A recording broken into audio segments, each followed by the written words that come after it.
Radio. How you doing, Paul? Pretty good. How about you, Doc? I'm doing absolutely beautiful. Hear me roar. I'm hearing you spent last week testing in California. What exactly were you guys working on out there? Really, I just wanted to get some stick time behind the wheel and on some asphalt. We got so many asphalt races coming up this summer. Got the Reedy race, which I leave for on Tuesday. That's next weekend, and then a couple weekends after that, we got the Nationals and then the World Championships in Italy. So just trying to get going for all that. It looks like you got a busy schedule this summer. Yeah, it's going to be pretty busy. Baby coming in August, too. So you strictly running basically all on-road now? Yeah, I'm thinking about dabbling a little bit in the nitro on-road. But really, for now, just mainly on-road until possibly a little bit of A-skill next year. But that's kind of in the future. We'll see how it goes. We're joined by Paul Lemieux. Now, folks, if you got your questions for a guy, if you race on-road and you got a technical question, setup, tip, tire, question, now's your chance to talk with a world-class RC racer. Danny, tell us how to do it. You can get us on IM AOL RC Radio 2006. You can get us an email, rcradio2006 at yahoo.com. And by the way, Paul, Mac Mitchell says hello. What's up, Mac? He giggles like a little girl. Too much information there. All right. What vehicle are you planning on racing out there? I saw it on the carpet. You raced the X-Ray T2. You raced the same vehicle on the asphalt tracks? Yep, definitely. Now tell me about the difference of setup. Let's talk some setup. Let's get down and dirty. Let's get real technical. The difference between racing in carpet and on the asphalt. Do you have a same basic package that you start out with, or do you start out totally different, two different setups for the two different surfaces? Yeah, it's definitely two totally different things. Basically, carpet, we run foam tires, which just have so much traction, it's ridiculous. So pretty much we end up with really stiff chassis and stiffer suspension and things like that. Different caster and camber, and all your camber gain, your camber rise and everything's much different. And the weight distribution between the front and the rear. Generally on carpet, we run the front of the car a bit heavier, which seems to pull it through the corner. On asphalt, when you do that, it seems like it kind of stalls in the corner. So there's definitely two different things. I'm more of a carpet guy, so I'm still trying to figure out exactly how to get a car around on asphalt. But it's definitely two different arts. Hey, Paul, so no matter what track you go to, you're going to have a basic setup for asphalt and a basic setup from carpet, and then you just work from there? Yeah, basically, yep. Now, where can someone go if they have an X-Ray or another brand of on-road car? Where can they go to see some of the pro guys' setups for different tracks? Do they have that on the X-Ray website? Tell us about the website. Yeah, the rcamerica.com. They actually have a pretty big message board there where you can get all the different team drivers. I think there's probably 30 different team drivers from all over the world that go on that forum, and they post their setups from all the races that they feel that it's a good setup on.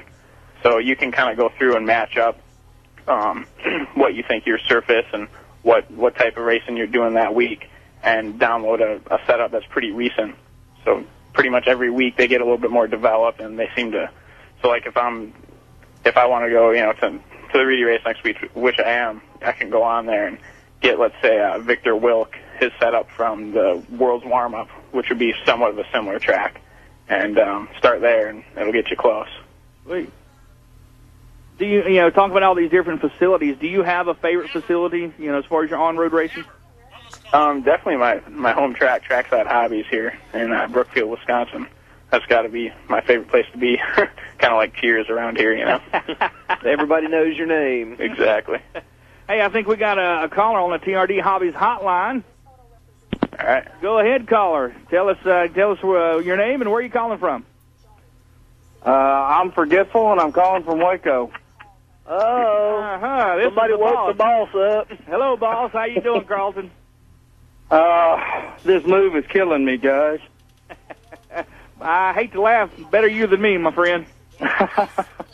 Carlton, we got Paul Lemieux on the line and talking some on-road racing. Paul, have you looked at your schedule? You're going to be able to race at some of the RC Pro Series on-road events?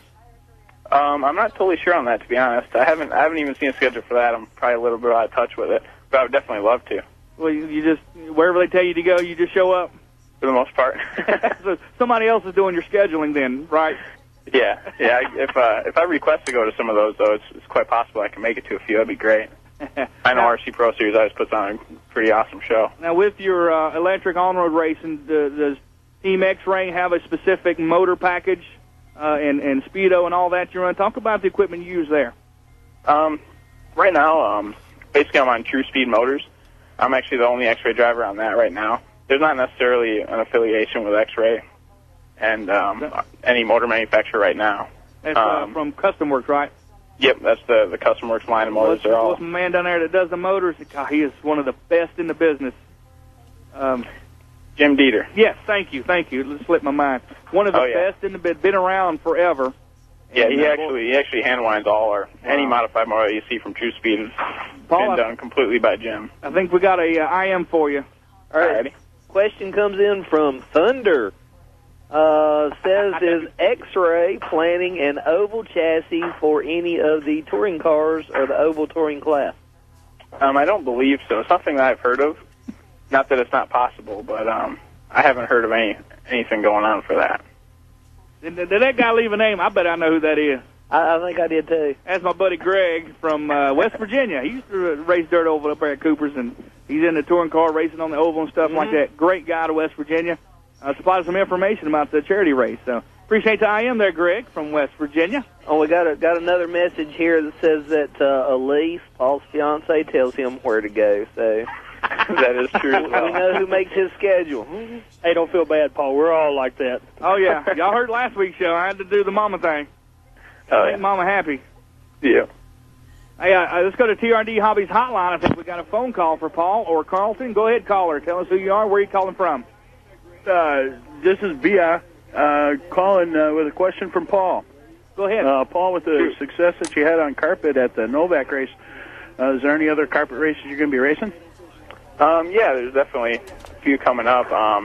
The soonest one will be the IIC race in Las Vegas. That's definitely one of the biggest carpet events here now. Just started last year. Last year was very prestigious. It was pretty incredible how it all went off.